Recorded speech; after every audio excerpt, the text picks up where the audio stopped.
metabolismo es el conjunto de reacciones que suceden en nuestro organismo, y a través de él veremos las vías para obtener la energía a partir de diferentes sustratos, algunos específicos en deportes concretos. En nuestro organismo se producen continuamente diferentes reacciones químicas.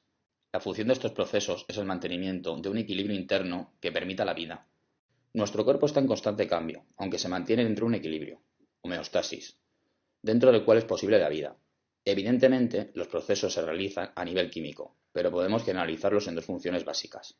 El anabolismo, síntesis, que consiste en la construcción, ensamblaje de piezas pequeñas para formar tejidos, moléculas, etc. El catabolismo consiste en la degradación o desensamblaje de moléculas complejas en otras más sencillas, por ejemplo las proteínas, carbohidratos y lípidos que ingerimos durante las comidas. Son macronutrientes que la digestión descompone en sus unidades básicas, aminoácidos, monosacáridos y ácidos grasos respectivamente. Por ejemplo, un bebé pasa de pesar unos 3 kilos a unos 22 kilos en unos 7 años. Para ello es necesario que se hayan producido toda una serie de procesos anabólicos, de crecimiento. Por otro lado, para que se puedan construir estructuras biológicas es necesario disponer de elementos o materiales básicos. Los procesos catabólicos y anabólicos están ensamblados. Por ejemplo, la digestión descompone los macronutrientes en sus unidades básicas mediante procesos catabólicos. Estos a su vez lo aprovecharán para formar músculos, reparar tejidos, etc. Mediante procesos anabólicos, de esta manera, nuestro organismo está en constante cambio, pero en equilibrio. Lo que está claro es que para que se produzca cualquier proceso es necesario la energía. Habrán reacciones que son favorables y se producen espontáneamente, pero otras necesitarán de energía para que sucedan. Es decir, si dejamos caer un patín cuesta abajo, este rueda de forma espontánea, mientras que para subir la cuesta tendremos que aplicar energía, en este caso empujarlo.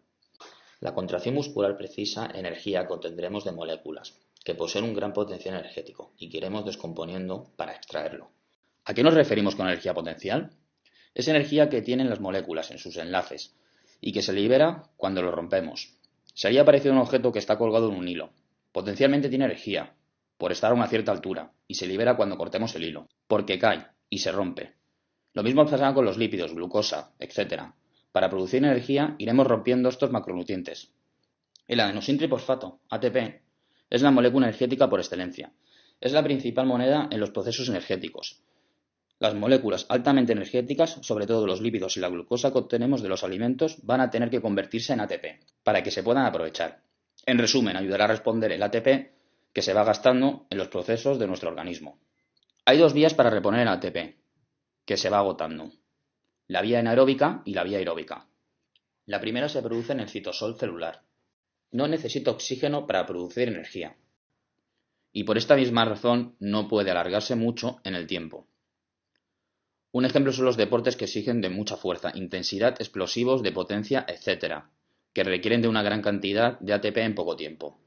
Por otro lado, los sistemas aeróbicos necesitan el oxígeno en sus reacciones para producir ATP. Es un sistema de larga duración, aunque al final produce mucho ATP, lo sintetiza lentamente, por lo que se utiliza en actividades de resistencia, de baja media intensidad y larga duración, como las actividades cotidianas, el jogging o pasear. El ATP está formado por adenosina y una cadena de 3 grupos fosfato. El último de estos enlaces tiene un gran potencial energético, y cuando se rompe, libera una gran cantidad de energía. La reacción es la siguiente. El ATP rompe el último enlace, con lo que pierde un grupo fosfato, y se convierte en ADP, adenosíntrifosfato, con 2 grupos fosfato. En este proceso se libera gran cantidad de energía, que se puede aprovechar. El sistema más sencillo y rápido para reponer ATP es mediante la fosfocreatina. Esta molécula tiene un grupo fosfato que cede al ADP para formar nuevamente ATP. Como se puede observar, la reacción es esencialmente muy simple y el ATP se podrá resintetizar de manera rápida y en gran cantidad.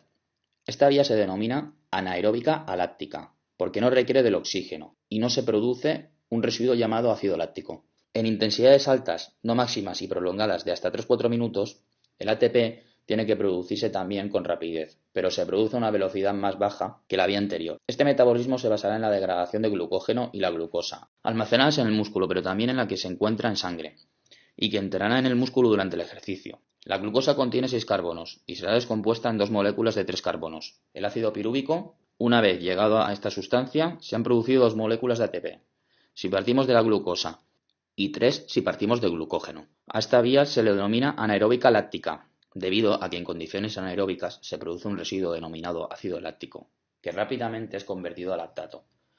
Este es uno de los causantes, si se acumula, de la fatiga muscular. El ácido pirúvico es la pieza de la glucólisis, degradación de la glucosa o glucógeno, que puede seguir un camino anaeróbico.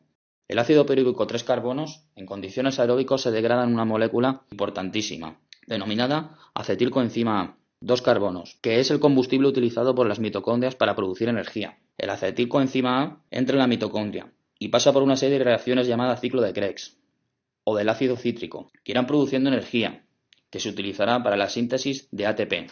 Al final de este ciclo se habrán producido 2 moléculas de ATP, por cada una de acetilcoenzima A. Dióxido de carbono, que será liberado al exterior, y agua. Este es un proceso más elaborado, de oxidación, y, por lo tanto, genera ATP de manera lenta. De esto se desprende que la intensidad de la actividad será baja y de larga duración. Los lípidos también siguen exactamente esta vía. Para ello, tienen que descomponerse los triglicéridos almacenados en el músculo, o transportados desde el tejido adiposo. Una molécula de triglicéridos se rompe en una molécula de glicerol y 3 ácidos grasos libres, mediante unas reacciones llamadas lipólisis, dirigidas por las enzimas lipasas. La glicerina puede dirigirse al hígado para convertirse en glucosa, mientras que los ácidos grasos se romperán para formar acetilcoenzima A mediante la beta-oxidación. Es un proceso largo, porque movilizar reserva de lípidos que se encuentran en el tejido adiposo periférico requiere de la liberación de catecolaminas, hormonas como la adrenalina y noradrenalina. El transporte a la célula y la división de los ácidos grasos que tienen en cada uno. Durante estos procesos se libera hidrógeno, que puede llevar a la célula hacia un medio ácido. Por esta razón, transportado por las moléculas deshidrogenasas, coenzimas NAD y FAT, hacia un último proceso. Realmente, en la cadena de transporte de electrones o fosforilación oxidativa se produce la energía para sintetizar la mayor parte del ATP.